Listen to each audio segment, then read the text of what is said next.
Le philosophe et économiste du 19e siècle Karl Marx aurait sans doute été particulièrement intéressé à visionner Esclaves pendant 12 ans avec nous.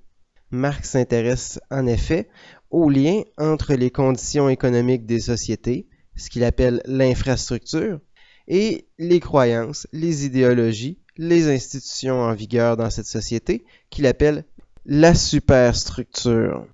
Pour Marx, l'infrastructure détermine la superstructure, un peu comme les fondations d'une maison vont déterminer sa forme générale.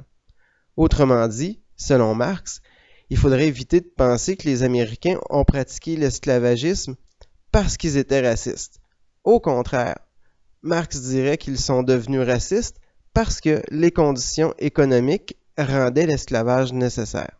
Autrement dit, c'est le manque de main-d'œuvre en Amérique, associé au manque de technologie agraire efficace, qui rend nécessaire l'usage des Noirs pour des tâches ingrates et leur mise en esclavage. Un autre concept important chez Marx, c'est l'exploitation du travail, qu'on appelle aussi parfois la plus-value. L'esclavagisme des Noirs est réputé pour être le système économique ayant un des taux d'exploitation les plus forts de l'histoire. Prenons l'exemple des cueilleurs de coton.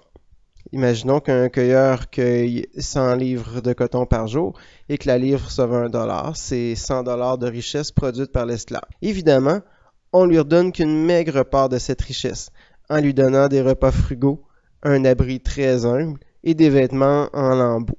Le reste, la plus-value, comme dirait Marx, c'est l'exploitant qui l'empoche pour soit le réinvestir dans son entreprise, soit payer du luxe, comparer maintenant la maison et les vêtements et la nourriture des Hebs avec celle des esclaves. Les esclaves ne sont rien d'autre que des moyens de production. Leur vie ne tient qu'à un fil, tant qu'ils sont utiles au travail. Une troisième notion importante chez Marx, c'est celle de l'aliénation. C'est un concept un peu difficile à cerner. Disons que c'est le travailleur devenu étranger à lui-même, devenu soumis, qui n'est plus rien qu'un rouage du système économique. Le travailleur aliéné devient parfois presque complice de sa propre exploitation. Au début du film, par exemple, un esclave qui allait être vendu est retrouvé par son maître qui revient chercher son bien. Pour le noir, on dirait le plus beau jour de sa vie, alors qu'il retourne simplement retourner cueillir du coton à longueur de journée après tout.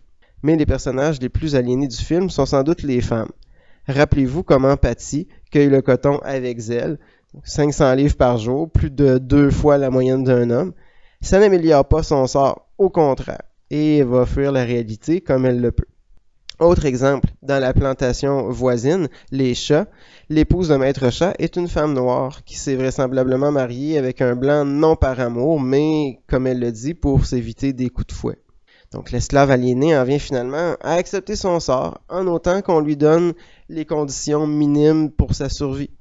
Quand une esclave critique Salomon parce qu'il semble se traîner aux pieds de maître Ford, Salomon répond du tac au tac « J'essaie de survivre ».